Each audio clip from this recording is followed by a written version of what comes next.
Bonjour Quentin. Bonjour Gaël. Alors aujourd'hui je te retrouve ici au stade de Saran, le stade de ton club. Pour commencer, t'es né un 29 mai. Voilà, on dira pas l'année. Depuis tout petit, on m'a dit que t'étais très curieux, mais très curieux de tout. Il fallait que tu sois aussi tout le temps occupé. Tu te rappelles un peu à quoi tu t'occupais quand t'étais petit? Oui, un peu de tout. Je sais que je faisais un peu de cuisine, je faisais du ménage, je crois. Du sport. Ouais, beaucoup ça. Ouais. T'as commencé très très petit le sport, t'as commencé par le foot Ouais. à 5 ans. T'en as pas fait très longtemps, Non. mais on a retrouvé une petite photo donc on va la mettre à l'écran. Ouais, parce que j'en ai vraiment fait quelques mois, donc c'est sûr que là, ça devait être. Elle Voilà, était pris au bon moment, quoi. exactement. Et tu vas très vite passer à l'athlétisme à Gien, ton club formateur.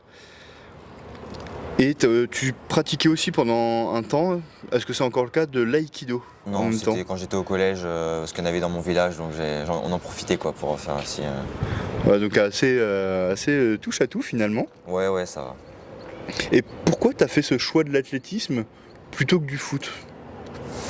Bah, je trouve que c'était beaucoup plus intéressant, on faisait beaucoup plus de. Enfin, quand on est petit à l'athlétisme, on fait plein de petits ateliers, des haies, du lancer, on va dans le sable, on fait de la perche, enfin, on touche vraiment à tout. Et puis, moi j'aimais bien aussi les entraîneurs, donc c'est ça qui me motivait à retourner à chaque fois.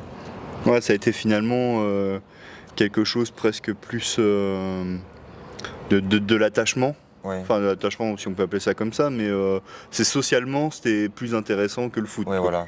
Puis je voyais aussi les compétitions des grands, et puis je trouvais ça assez impressionnant, donc ça donne envie aussi de continuer pour être pareil que après, quoi. Ouais, bien sûr. Du coup, pour ton parcours athlétique, tu commences en 2011. Donc les premières formes de compétition quand on est tout petit comme ça, c'est les kids athlétiques. Est-ce que tu te souviens du premier triathlon que tu as fait, cette fois quand tu étais benjamin, en 2017? Non, je sais pas, je sais que, enfin, au niveau des épreuves, Ouais, ouais, si, je faisais longueur, poids et marche. ouais, un classique. Ouais, j'ai toujours fait ça, je crois. Donc on a une petite photo de toi à la longueur. Ok. On en a une autre à la marche, mais on la mettra un petit peu plus tard. Est-ce que tu te rappelles de la perf que tu avais fait à la marche? C'était un 2000 mètres en benjamin. J'irais autour de 14, non? 13,59, ouais. Ah, ok. C'est bien, t'as du C'est bon, souvenir. c'est bon. Alors 13,59 pour les non spécialistes, c'est pas fou de kilomètres. Ah non, c'est Ah, pas. c'est pas. C'est même très nul, mais. Alors quand on commence, on commence. Ouais. T'as bien progressé depuis, on y reviendra. Mais ouais, Ah, c'est maintenant sûr. le 2 km, tu te l'avales beaucoup plus rapidement. Bah ouais, vaut mieux quoi. Ouais, ça serait, c'est plus intéressant pour toi en termes de perf, hein. Tu t'es très vite spécialisé dans la marche. Pourquoi cette épreuve-là en particulier, plus qu'une autre dans l'athlétisme? Bah, je sais que le demi-fond, je m'ennuie un peu quand je cours, même en entraînement. Je m'ennuie, il n'y a rien. Alors qu'à la marche, vraiment, faut s'appliquer techniquement. Donc, il y a vraiment ce truc à penser et du coup qui occupe beaucoup plus de temps qu'à courir.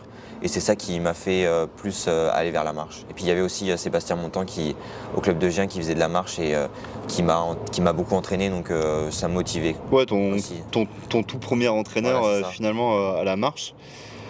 Donc après, on sent que tu as bien travaillé quand tu étais jeune parce que fin de minime, ta dernière compétition minime, donc cette fois-ci sur un 3000 mètres, tu as un temps de référence en 15,43. Ok. Donc on voit que voilà, on est sur du à peu près 5,15 au Ouais, kilomètre. donc on a quand même gagné Alors qu'avant on presque était 2 à minutes par kilo. 7 minutes au kilo, ouais, c'est Ouais, une sacrée belle différence, hein. Ouais. En termes de points sur la table de cotation des jeunes, qui est spécifique sur 50 points, ouais, je crois que tu es passé de un truc du genre 13 ou 14 points à 38, quoi. Alors après, il y a le changement de catégorie, Oui, et oui, oui, voilà, mais Ok. on peut mesurer l'évolution de la performance quand même. Donc tu as tout le temps été à Gien, depuis tes débuts, Ouais. jusqu'en septembre 2023, où tu arrives à Orléans pour tes études, et tu as fait le choix de changer de club pour venir au Saran Loiret Athletic Club. Ouais. Est-ce que c'était un choix qui a été évident à faire pour toi? Parce que à ce moment-là, ton entraîneur, c'était, et c'est toujours Aymeric Lacombe, qui est sur le pôle de la ligue qui s'entraîne sur Orléans. Donc est-ce que pour toi, ça a été naturel finalement de migrer comme ça, de changer de club, ou est-ce que ça a été un choix un peu compliqué? Bah moi déjà avant de venir faire mes études à Orléans, j'étais déjà à Orléans au lycée, à Voltaire. Du coup j'avais déjà 3 années à Orléans où j'étais encore au club de Gien mais sur Orléans toute la semaine. Voilà, après la Ligue à ce niveau-là instaure une certaine protection Oui voilà. pour les clubs formateurs de garder leurs athlètes au moins sur le temps lycée.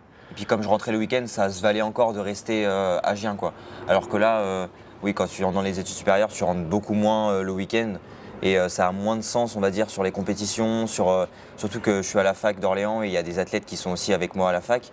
Donc forcément, quand on est dans le même club, enfin si on n'était pas dans le même club, ça serait différent. Là, c'est plus facile pour les déplacements, pour les entraînements. Donc c'est un tout. Et non, ça n'a pas forcément été facile parce que quand ça fait plus de 10 ans que tu es dans le même club, c'est pas une chose facile. Ouais, c'est Surtout une que belle tu as noué des liens avec tout le monde, tu connais tout le monde te soutient tout le temps. Donc non, c'est pas facile, mais c'est un choix qu'ils ont compris, ils savaient que c'est normal quoi, Ouais, il y avait une d'évoluer. suite, ouais. Puis le fait que Emeric soit aussi du club, ça joue un peu forcément. Mais après, je suis toujours en lien avec les encadrants de mon club formateur. Donc là-dessus, c'est comme si j'avais pas vraiment changé. C'est sur la licence, sur le papier, mais finalement, Ouais, ça reste, niveau lien, ça a pas bougé.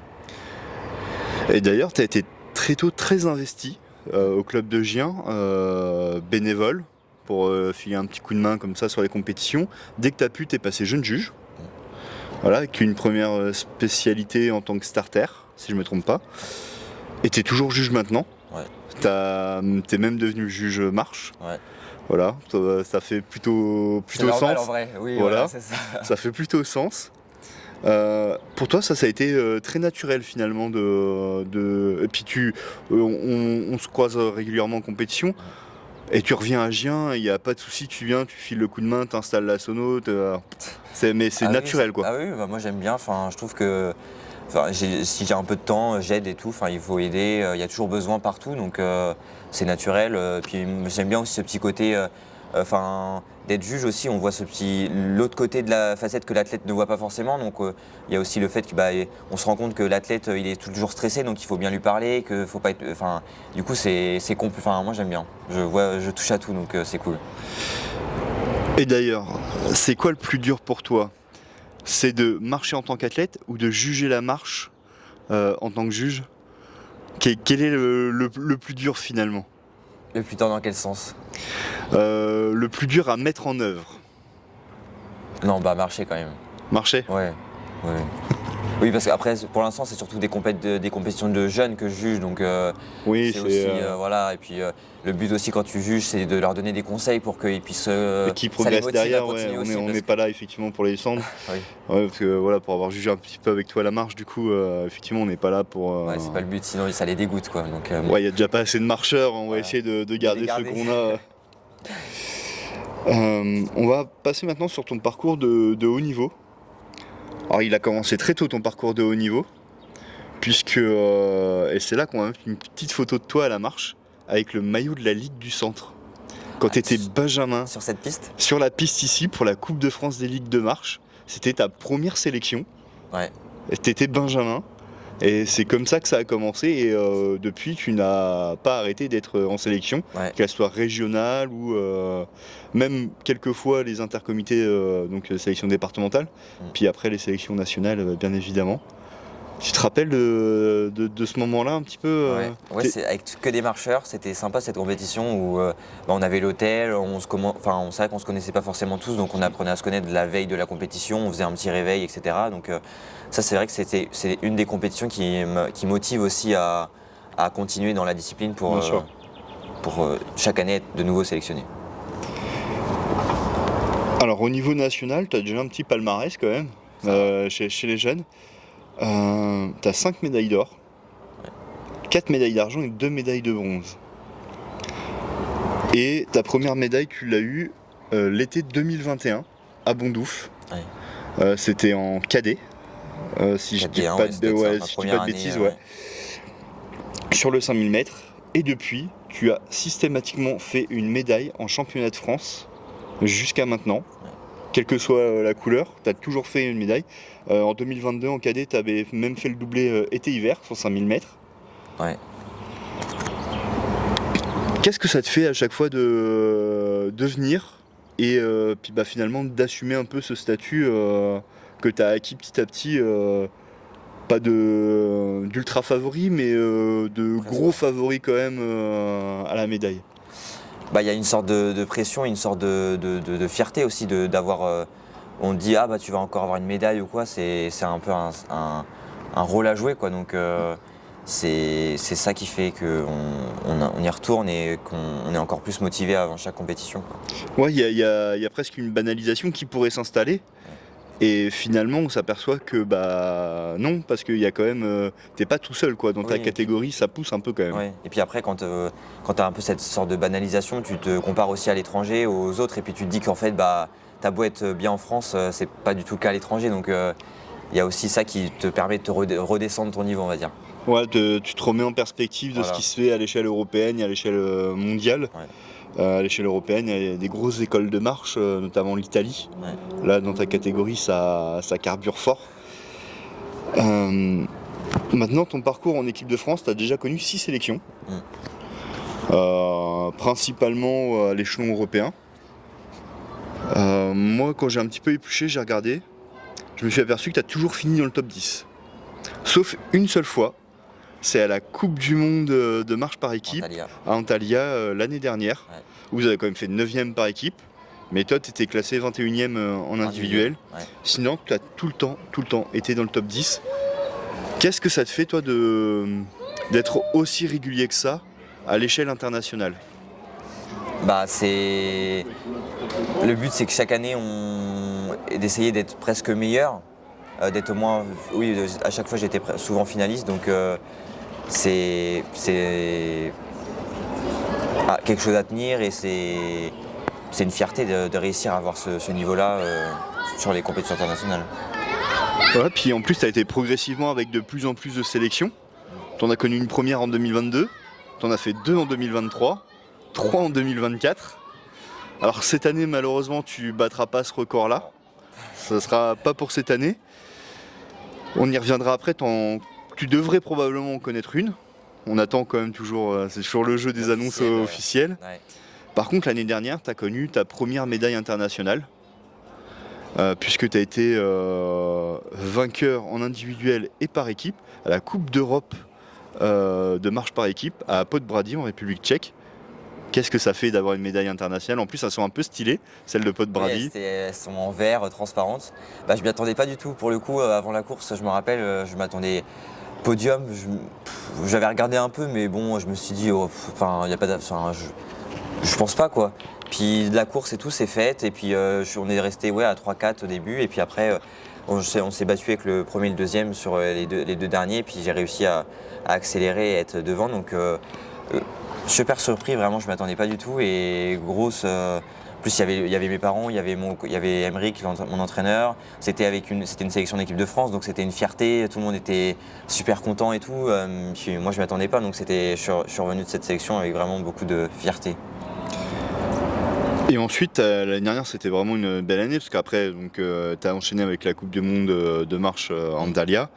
Et surtout, fin de l'été, départ l'Amérique latine, le Pérou à Lima, où là, tu finis 10e, ce qui est plutôt un très bon résultat au niveau mondial. Antalya, en plus, c'est pas mal. Voilà, mais surtout, et ça, tu vas nous en parler, le record de France du 10 000 mètres marche. Ouais. Qu'est-ce que ça fait, ça? Déjà, je savais que je savais qu'il y avait une concurrence folle et que être au-dessus du top 10, je savais que c'était impossible. Donc il fallait vraiment que je me fixe un autre objectif, quoi. Et je savais que, au vu de mes entraînements, etc., le record de France, il était atteignable. Donc on est parti sur ça. Et puis il y avait tellement, du coup, il y avait une densité folle. Donc la densité a pu m'aider pour atteindre cet objectif. Et du coup, je suis ressorti de ce championnat avec vraiment tout avait été validé, quoi. Un top 10 mondial, c'était ouf, le record de France, expérience incroyable. Est-ce que toi, tu l'as réalisé tout de suite en coupant la ligne d'arrivée, en voyant le chrono, ou c'est quelque chose qui t'a été dit après et que tu as réalisé un peu après coup?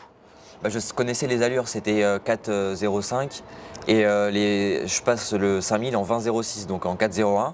Donc j'avais de la marge Donc je savais que sur le reste de la course, vraiment, je le savais déjà, quoi. Donc je savais, bon, tranquille, si jamais je ralentis un peu, c'est pas très grave. Donc j'ai ralenti, mais pas forcément volontairement non plus. Oui, Mais voilà, si toutefois tu voyais des palettes d'avertissement des juges, oui, au tout pire, ça, je savais que pour dire voilà, faut. j'avais un peu de marge.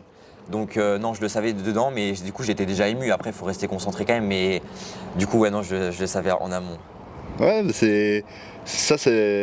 j'imagine que c'était voilà, quelque chose d'énorme. Ouais. La particularité dans les catégories jeunes à la marche, quand on fait les Coupes d'Europe et les Coupes du Monde, on les fait sur route. Par contre, les sélections au grand championnat d'été, on les fait sur piste, sur la même distance. Mais est-ce que tu peux nous dire un peu c'est quoi la différence entre les deux, entre être sur la piste et être sur route, et lequel tu préfères évidemment? Bah, sur la piste, forcément, ça fait 400 mètres, donc il y a plus de régularité. On voit l'entraîneur beaucoup plus de fois. Puis c'est plat. C'est plat aussi, voilà, il n'y a pas de problème. Il y a le ravito qu'on voit plus souvent aussi. Après, sur route, c'est moins monotone parce que du coup, on fait 25 tours sur la piste et 10 tours sur la route. Donc voilà. Par contre, du coup, il y a 2 virages souvent, c'est en ligne droite. Donc souvent, tu as 2 virages, il faut quand même relancer. Donc, ça des trucs en épingle ultra serrés, ça demande un peu pas d'énergie des cool, fois. quoi. Moi, j'aime moins. Mais là, j'ai fait une course là, il y a une semaine et demie et j'ai super adoré le parcours. Donc j'aurais dit il y a une semaine et demie que je préférais la piste. Et là, depuis la course, je dirais la route, c'est pas mal non plus. Ouais. Donc c'est kiff-kiff, mais moi j'aime bien les deux en vrai. Et justement, il y a une grosse semaine, tu étais à La Corogne, en Espagne. Il y avait beaucoup d'enjeux pour toi là-bas, parce que tu n'avais pas encore fait les minima pour les Europes Espoirs de cet été, à Bergen. Et raconte-nous un peu cette course, comment ça s'est passé justement? Bah moi c'était un peu ma course de l'année parce que si cette course je réussissais pas les minima, c'était pas de sélection cet été et du coup j'aurais été ultra déçu. Peut-être que j'aurais coupé ma saison tellement j'aurais été déçu et j'aurais voulu passer à autre chose. Et il y avait forcément je suis parti 2 jours avant pour essayer pas de m'acclimater parce que niveau température on était à peu près similaire pareil qu'en France, mais voilà, bien voir le parcours et puis pas avoir trop de fatigue pendant la course. Repérage, repos. Voilà, c'est ça. Et puis comme c'était ma première expérience à l'étranger en tant qu'athlète sans sélection quoi que ce soit, je voulais vraiment aussi en profiter un peu. Donc du coup un peu de pression et j'ai réussi à ce stress, je pense que j'ai su l'utiliser pour faire ce que j'avais à faire et ça s'est bien passé. C'est une très bonne chose, tu as réalisé 41,25, donc les minima sont faits. Ouais.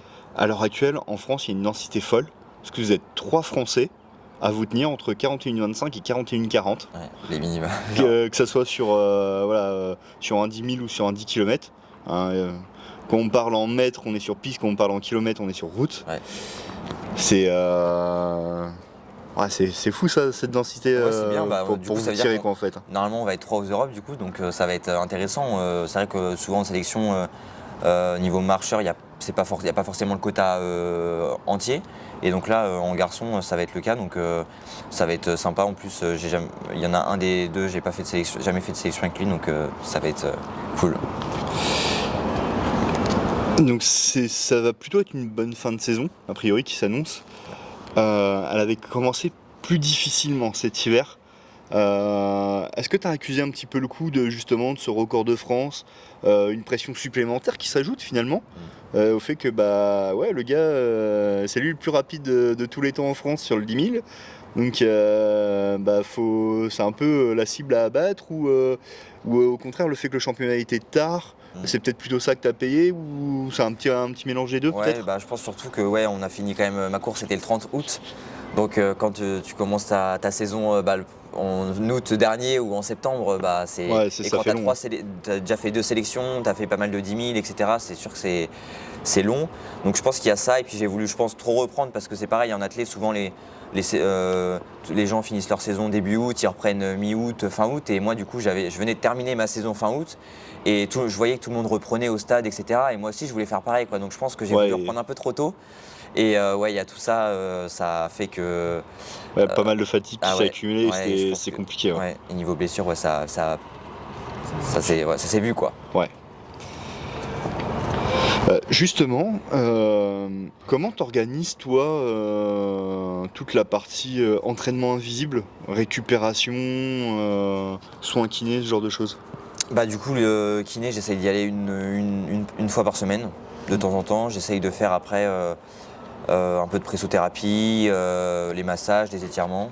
Et puis après sommeil beaucoup, 8h30 à 9h. J'essaye de boire régulièrement et puis Ouais, voilà. finalement les bases, les ba- premières bases de la récupération, Ouais. sommeil, hydratation, alimentation. Puis après on rajoute, Un peu, ouais. on Après, rajoute le reste. Ouais. c'est ça. D'ailleurs, dans ton entraînement, est-ce que c'est 100% marche ou est-ce que quand il y a des volumes d'endurance à faire, tu choisis d'autres sports? Je sais que certains, Johan Diniz le faisait beaucoup à la fin de sa carrière, d'aller chercher la natation, d'aller chercher le vélo. Est-ce que Ouais. toi c'est pareil? Ouais, moi aussi. Du coup, souvent après une séance, on a la journée d'après, c'est récup, donc c'est soit en course, on peut marcher. Et après, moi j'aime bien aussi faire du vélo et un peu de natation parce que ça change et puis il n'y a pas de choc, ça fait utiliser d'autres muscles et puis quand il y a Ouais. du soleil et que la piscine est en extérieur, on peut bronzer. Donc, Ouais, c'est ça, en vrai, c'est c'est un sympa tout, ça. quoi. C'est un peu sympa. Est-ce que tu peux nous détailler du coup un petit peu ton staff qui tourne autour de toi pour la performance? Avec les noms, tout ça. Oui, ou juste les prénoms, Ouais. si tu préfères. Du coup, j'ai Aymeric, mon entraîneur, j'ai Diane Maquinet, j'ai mon ostéo, j'ai plus son nom. Et après, il y a le médecin à l'hôpital, mais après, c'est s'il y a besoin, hein. Oui, voilà, le médecin qui est rattaché Oui, au oui. pôle, notamment pour le suivi médical obligatoire imposé par c'est la ça. Fédé. Et après, non, il n'y a rien de. J'ai pas de diète, de nutritionniste, donc. Ouais, après tu laisses. Ouais, je laisse faire. Ouais, puis pour le moment ça te réussit plutôt bien, donc Oui, puis je me pourquoi dis que ça peut pas. être, c'est une marge de progression plus tard. Je me dis Oui, que voilà, si je si t'as commence besoin maintenant à faire des d'optimiser, rendez-vous, puis c'est pas, t'as pas forcément le temps non plus de prendre le rendez-vous avec le Ouais. machin, le truc. Et du coup, comment tu vois cette fin de saison estivale, puisque les championnats d'Europe vont tomber en même temps que les France jeunes, donc forcément si t'es aux Europes, pas de titre de champion de France à aller chercher. Ouais. Par contre, il restera les élites après. Comment tu vois un peu cet enchaînement-là? Déjà c'est dans presque un mois les Europes, donc ça va arriver vite. Et puis j'espère faire mon record par rapport à l'année dernière, avec au moins un top 8 minimum aux Europes. Ouais, record qui était de 40-39. Voilà, c'est ça. Donc au moins 40-30, ça serait bien quand même. En tout cas, c'est ce qu'on travaille pour, donc minimum. Et après, les élites, si j'arrive à faire moins de 40-30, je pense qu'un top 5, un top 6, c'est pas impossible. Faut voir aussi comment je récupère des Europes parce que c'est 15 jours après. Ouais, c'est Donc très très court c'est hein, court, hein. finalement. Il n'y aura pas beaucoup, mais bon. Et puis ça sera pas en Norvège à Bergen, ça sera à Talence Voilà, on sait pas en plein mois d'août. Voilà, mais c'est à 22h. Donc, Mais c'est à 22h, c'est vrai. peut-être que la chaleur sera redescendue. Donc, Espérons. Voilà, espérons. je pense. On verra. Mais en tout cas, ouais, si ça peut être en 15 jours de bonne course, ça peut être sympa pour terminer la saison. Ouais. T'as déjà commencé à regarder un petit peu les bilans européens, savoir comment c'était à 3 par pays Ouais, là on est entre le top 12 et le 15, donc après on ne sait pas si tout le monde a marché, des fois aussi on ne sait pas trop non plus leurs championnats nationaux, leurs sélections, quand est-ce qu'elles sont, des fois il y en a, et puis il y en a qui marchent sur le 20 pour se sélectionner sur le 10, donc Oui, parce qu'il y a cette possibilité-là encore pour voilà, vous en c'est espoir. ça. Ouais, il n'y a pas trop de... Non, en tout cas je suis derrière le top 8, mais voilà. Donc maintenant on va passer sur des fun facts, Allez. ou en tout cas des faits qui sortent de l'athlé. T'es un grand passionné de musique. Ouais. T'en as pratiqué quand t'étais plus jeune. Alors, t'as fait du piano, assez classique, tout le monde voit ce que c'est. Et t'as fait du batakuda, La batucada. de la batucada. Batucada. Est-ce que tu peux nous dire un petit peu ce que c'est? Moi j'étais obligé de chercher parce que je Ah connaissais ouais pas du tout, alors que j'aime bien la musique. Hein. Si, c'est un truc de rythme et tout, il y a plusieurs instruments, il y a soit je crois que ça doit être le shaker, il y a des tambours, il y a 4-5 instruments. Et du coup, c'est genre souvent dans les fêtes de village ou des trucs comme ça, il y a des animations où il y a des rythmes et tout. Et c'est en parade et on s'habille un peu tous de la même manière. Et du coup, on fait, et ça fait un vrai rythme, quoi. Et il y a plusieurs, il y en a qui peuvent s'arrêter, il y a que les tambours qui jouent, après tu rajoutes et ça fait des vrais rythmes et c'est grave cool comme musique. Ouais, moi ce que j'avais trouvé, c'est que c'était effectivement un truc de percu d'origine brésilienne. Ouais, c'est possible. Donc effectivement, ouais, un rythme un peu, Ouais, c'est trop bien. un peu sympa, un peu Ouais. endiablé, j'imagine bien. Alors toi, dans ta condition d'athlète de haut niveau, tu es amené à régulièrement partir en stage. Ouais. Je crois que ça fait 2-3 ans que, juste après la saison hivernale en salle, vous partez à plusieurs de l'équipe de France, c'est même un stage fédéral si je ne me trompe pas, à Montegordo, au Portugal, profiter des conditions un peu plus clémentes. C'est ça. Est-ce que tu peux me dire ce que vous y trouvez un peu là-bas, au-delà des conditions d'entraînement qui sont meilleures et que vous vous entraînez vraiment à fond? Ouais, 2 fois par jour, ouais. C'est quand même un peu fun d'être avec tout le groupe. Ah bah oui, c'est sûr, on est avec les seniors, il y a les jeunes, donc forcément quand tu fais par exemple qu'une sélection avec ta catégorie, bah tu vois jamais les grands. Donc ça permet de les découvrir, de voir eux ce qu'ils font. On parle de l'entraînement, de sponsors, de compétition, de tout. Donc ça permet de se découvrir tous les uns les autres et puis on prend contact. Donc ça permet d'avoir un lien, quoi, donc c'est trop bien.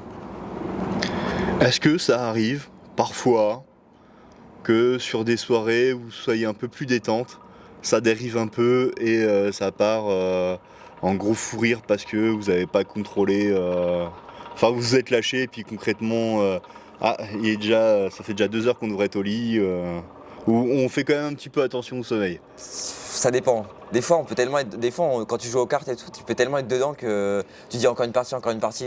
Mais non, dans l'ensemble, faut quand même. Après, on essaye de quand même équilibrer avec la sieste, Ouais. tu vois. On essaye de dormir des fois 1 heure en début d'après-midi, donc ça gratter un peu de équilibre. sommeil. Ouais. Et comme ça, tu te dis bon, on peut se coucher un peu plus tard le soir. Mais non, en vrai, on essaie quand même de garder au moins 8 heures de sommeil. Vous avez été un bon groupe de ceux qui partent en stage, à aller supporter les copains à Paris 2024, on y reviendra après. Mais dans ce groupe-là, on sent que ça vit bien, parce que vous êtes tous à peu près des mêmes générations. On peut se dire, quand ça joue aux cartes, il y a forcément des mauvais perdants. On peut donner les noms. Ouais, il y a Camille Moutard, elle peut être un peu des fois, elle peut gueuler un peu pour rien. Mais en vrai, dans l'ensemble, non, ça va, on est quand même. Ça reste fair play. Ouais, non, t'as pas le choix, de toute façon, on enchaîne des fois tous les soirs, donc si t'es mauvais perdant à chaque fois, c'est long quoi. C'est long pour toi. Ouais. Donc non, ça va. Ouais, ça se gère. Oui. Alors, autre fun fact, cette fois-ci qui est plus entre nous. Je suis très content chaque fois que tu bats un record, mais systématiquement je râle. Ah oui. Systématiquement je râle, étant donné que je suis responsable des records départementaux. Dès que tu bats ton record personnel, je sais qu'il va falloir que je refasse une ligne, qu'on convoque une CSO, qu'on valide le record. C'est ultra chiant. Ça te fait marrer de me donner du travail comme ça à outrance? Bah je me rends pas compte, donc moi tant que ça c'est pas sur moi, c'est tant pis pour toi. Hein. Chacun sa merde comme on peut dire. Hein. Ouais, j'ai accepté le rôle et je me démerde avec. Exactement. Non, mais en vrai, c'est sûr, on se rend pas compte en vrai de toutes les tâches dans l'athlé qu'il y a à faire pour tout, pour que ce soit derrière les compétitions, avant. Pour le coup, il y a tellement un travail monstrueux de tous les encadrants, de tous les dirigeants, que c'est vrai que c'est quelque chose qui est à souligner. Et on remercie Gaël et tous les dirigeants qui nous accompagnent en tant qu'athlètes dans tous les jours. Bah, merci à toi. Alors après pour les records, je chipote parce que le plus long finalement c'est de faire la réunion, parce que valider le record c'est 2 clics. Hein. Oui. Voilà, moi les 3 si je prends le temps de me connecter. Donc ça va. C'est avant, c'est le passer en réunion et parce qu'on fait pas des réunions que pour ça, Oui, hein, forcément. Donc, ça peut vite s'allonger. Au niveau départemental, on est efficace et expéditif. En 1h15, on fait les choses. Mais t'es pas le seul à me donner du boulot comme ça. Il y a aussi Bérénice, perchiste à l'éco. Ouais, elle donne un petit peu de boulot de temps en temps. Bah, il faut. Hein. Mais c'est intéressant parce que ça permet de voir. Il y a un suivi aussi, vous voyez un peu aussi. Ouais, moi j'ai tout l'historique en plus, donc ça me permet de revoir qui l'a eu avant, combien de fois tu l'as battu. Là, je crois qu'à l'heure actuelle, de records homologués, donc je parle même pas de ceux qui sont battus, qui ne sont plus actifs, tu dois en avoir 12 ou 14, je crois, quelque chose dans ce goût-là. C'est possible, entre les 10, ouais, c'est possible. Ouais, parce qu'il doit y avoir une dizaine au niveau, peut-être même plus, parce que un national, ça doit faire 5 de ligue et 10 ou 12 au niveau départemental. Ouais, c'est possible. Parce que ton record de France junior, au niveau départemental, il va jusque senior du coup. Ça a balayé, ça a balayé les 3 catégories. Okay. Ah ouais, tu n'as pas le temps. Okay. Tu n'as pas le temps. Emeric, qui est un de tes partenaires d'entraînement, qui avait précédemment ces records-là, Là il les voit tomber les uns après les Il va autres. plus rire, le pauvre. Il lui reste plus grand chose. Ah non. Sur le 20 km, je crois qu'il est encore devant. Oui, mais, c'est possible. mais voilà, Ça me serait tardé. Emric prend note, ça va arriver très vite dans le rétro. Il le sait.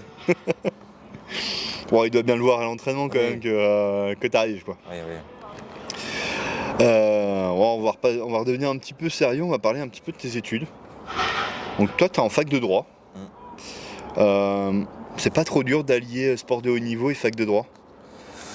C'est une organisation à tenir.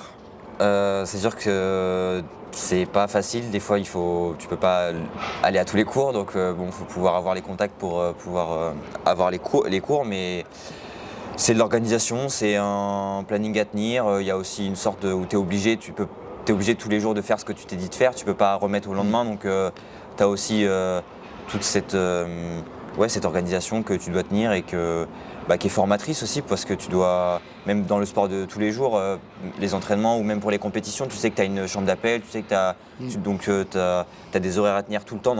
Et donc même pour plus tard, je pense, même pour le monde du travail, c'est bien. Donc ça peut être des fois compliqué, c'est des moments des fois où il y a des moments compliqués, mais bon, pour l'instant ça se passe bien.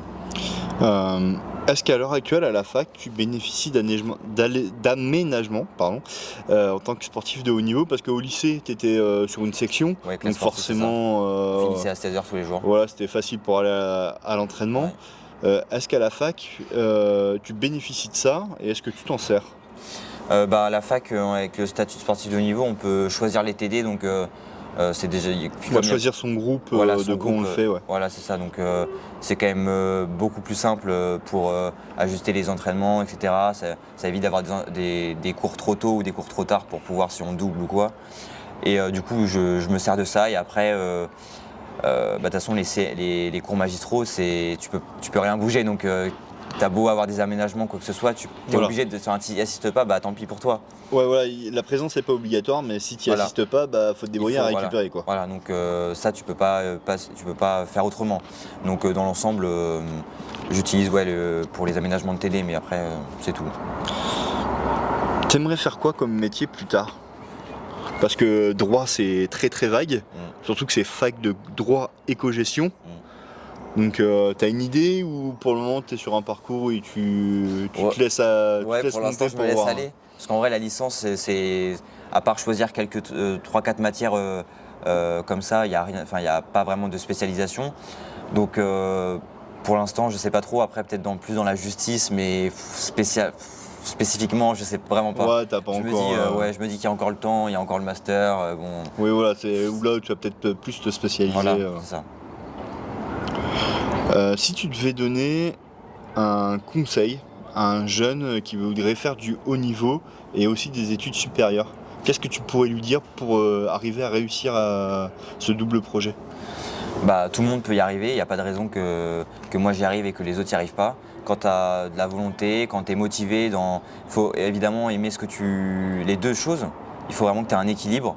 Mais si tu t'es bien entouré, la famille, les amis, et que tu arrives à faire autre chose que aussi ces deux projets, il n'y a pas de raison que tout le monde y arrive. Ouais, finalement c'est une question d'organisation tout ça. Ouais, d'équilibre aussi, vraiment d'équilibre. Ouais, faut de pas trop faire l'un, trop faire l'autre. Et de sortir, de pas rester dans ce monde-là parce qu'on peut vite, je pense, mentalement craquer quoi. Toi tu sens que tu as besoin de cet équilibre, de pas être que à l'athlé, d'avoir autre chose à côté? Ouais, moi j'ai besoin de réfléchir aussi sur des choses et à la fois aussi faire que du sport c'est pas quelque chose qui m'attire non plus, donc moi j'aime bien vraiment les deux, le physique et le mental. Ouais, et pour toi on ne sait pas, quand on arrive à la fac on n'est pas obligé de faire STAPS. Ouais, non. Pour être sportif de haut niveau. Ouais, non, on peut très bien y arriver. Il y a peut-être une meilleure compréhension de la part des enseignants. Ouais. Toi, t'as été confronté à ça, des enseignants qui comprenaient pas ça? Ou maintenant le message est relativement bien passé À l'université, en soi, tu le dis pas, tu peux pas le dire parce que les chargés de TD ou les professeurs de CM, ils parlent pas aux étudiants ou ils parlent peu ou ils s'en fichent de toi, quoi. Ils ont tellement d'étudiants. Ouais, en droit, c'est assez. Ouais. En vrai, le prof de CM, il a 500 étudiants là, l'heure d'après, il a 500 autres. Donc eux, ils s'en foutent. Et puis les chargés de TD, pareil, quoi. Ils s'en fichent de toi, de ton cas personnel. Donc, à part l'administration où tu as les trucs administratifs, le reste, personne n'est au courant, quoi. D'accord, ouais, donc c'est assez. Donc c'est un peu un secret. Ouais, Après, je sais pas si c'est comme ça pour tout le monde en droit. Je sais qu'en STAPS, pour avoir enseigné en STAPS et pour avoir travaillé en STAPS aussi sur justement le haut niveau, les profs sont beaucoup plus au courant. Ok. Après, il y a aussi beaucoup plus de demandes d'aménagement en STAPS. Ouais, c'est Parce que possible. on voit débarquer les judokas, on vous voit. On vous voit arriver par paquet de 10. Donc voilà, il y a peut-être aussi le fait que vous soyez pas Oui, des 50 masses, en ouais, droit, c'est ouais, vrai. c'est peut-être aussi Ça ça peut qui jouer, fait ouais. que c'est moins visible. Possible. On va parler un petit peu de ton entourage. Hier, c'était la fête des pères. C'est vrai. Ça arrive régulièrement qu'on voit ton papa sur le stade à Gien Ouais. pour les compétitions, très discret, mais toujours là pour donner un petit coup de main. C'est comme ça que tu as commencé à t'investir toi aussi au club? Bah moi, mon père, il a toujours aidé dans le club de foot du village où on était, parce que mon frère aussi il fait du foot, donc il accompagne toujours, donc il y a toujours eu cet état d'esprit d'aider, d'être dirigeant, voilà, de donner un coup de main. Donc je pense que ça a pu jouer aussi sur moi, ce que je fais maintenant. Donc voilà, je pense que c'est un peu la trace aussi que je suis. Ouais, tu suis le modèle quoi. Ouais, c'est ça. Et bah, tu viens de nous le dire, t'as un frère. Ouais. Comment c'était quand vous étiez plus petit?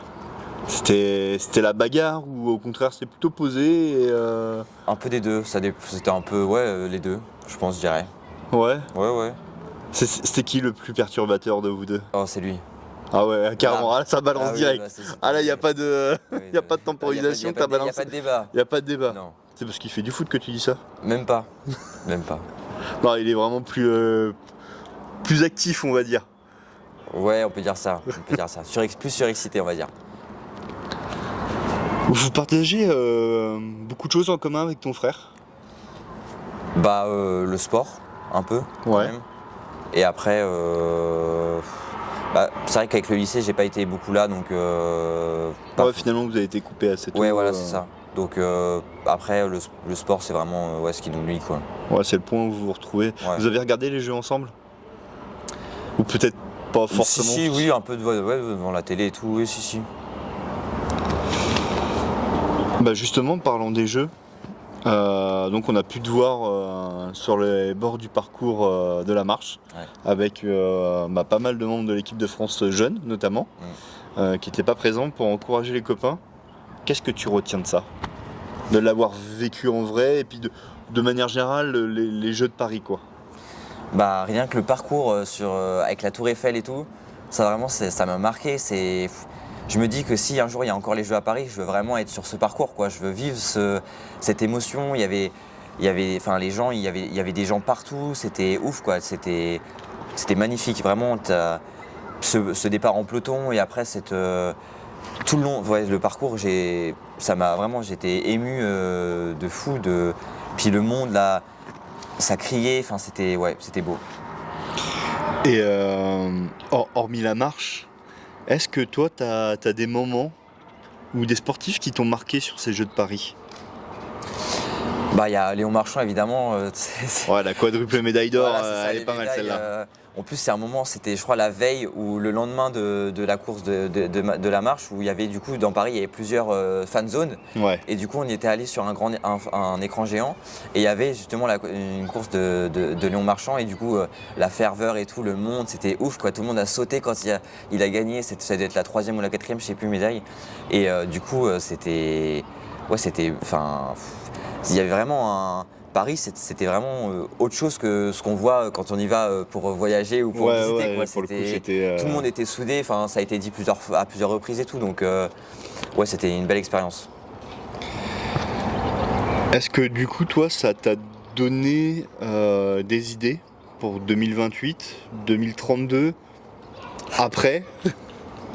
Parce que bon, c'est quand même un sport à maturité tardive, la marche. Ouais, Donc effectivement, tu seras peut-être plus dans le pic sur 2032-2036. ouais, c'est vrai. Mais ouais, est-ce que toi, ça t'a donné des idées? Ou en tout cas, est-ce que c'est un objectif que tu te fixes d'essayer quoi? Déjà, les gens t'en parlent, à chaque fois ils te disent ah les prochains JO, on prend les billets, tout ça. Bon, donc forcément, toi t'es obligé un peu d'y penser aussi. Et puis, mais bon après, ça arrive tellement tard que moi j'aime bien prendre aussi chaque saison les unes après les autres. Mais oui, t'es obligé t'es obligé et t'as aussi envie parce que c'est ça finalement l'objectif ultime d'un sportif, quoi. Donc fondamentalement, tu te dis que oui, c'est ce que tu vises au long terme. Ouais, alors peut-être que toi, tu étais un petit peu jeune pour les vivre, ces courses-là, ou en tout cas en prendre toute la dimension sur le coup. Moi, je me rappelle avoir suivi Johan Diniz sur les Jeux Olympiques en disant attends, le gars, il a le record du monde, c'est le plus rapide, Ouais. ah, il va torcher ça, c'est obligé. Et en fait, à chaque fois, le pauvre, il n'a pas eu de chance. Ouais. Et je pense que ça reste malheureusement une déception pour lui. Ouais. Un peu la malédiction des Jeux, ouais. Alors qu'en grand championnat, s'il allait au bout, il était médaillé d'or. Ouais. Il n'y avait pas de discussion. Mais c'est vrai que ça veut rien dire parce que finalement, en fonction de la saison, de quand arrivent les Jeux, quand ça a commencé, tu peux pas. Le sport, ça se contrôle pas vrai. Enfin, rien n'est déterminé, quoi. Donc, non, puis d'une saison à l'autre, toi, tu as pu déjà l'expérimenter là. Ouais. Un été 2024 de feu, puis un hiver là, 2025 où plus t'arrives complexe, quoi. Ouais, c'est ça. Où tu te dis, là, pourquoi je suis moins fort, tu comprends rien, quoi. Tu sais pas ce qui se passe. Tu te dis, il y a un problème mentalement, physiquement, et puis, des fois, faut juste accepter d'être en deçà, et puis. Ouais, faut passer par un creux avant de remonter. Ouais, c'est ça. Donc écoute, on suivra avec attention, tu seras d'ici 3 à 7 ans. Ouais, on verra. 3 ans, ça fait peut-être tôt. Ouais. Mais il y a aussi d'autres athlètes, il y a d'autres marcheurs aussi en France. Il y a d'autres athlètes, mais il y a une belle progression qui s'affiche, mine de rien. Ouais. Et puis si le format reste comme il est là, il y a l'individuel, il y a aussi le relais. Donc c'est alors après comment est faite la sélection vis-à-vis du relais. Est-ce qu'on garde seul l'individuel? Est-ce qu'on en prend d'autres? Ça c'est des choix. Mais ça après la fédération fait ses choix. Ouais. On verra ça. Affaire à suivre. Et écoute Quentin, un grand merci à toi. Merci à toi Gaël. Merci à vous d'avoir suivi ce nouvel épisode avec Quentin. N'hésitez pas à aller le suivre sur ses réseaux, on va vous mettre ça quelque part par là, Instagram notamment. Et puis n'hésitez pas à vous abonner, à liker et à activer la petite cloche de notification. Et puis on va vous remettre tous les réseaux évidemment, que ce soit Instagram, TikTok, la page Facebook, le YouTube, pour ceux qui verraient un extrait en dehors. Et puis je vous dis à bientôt. Salut.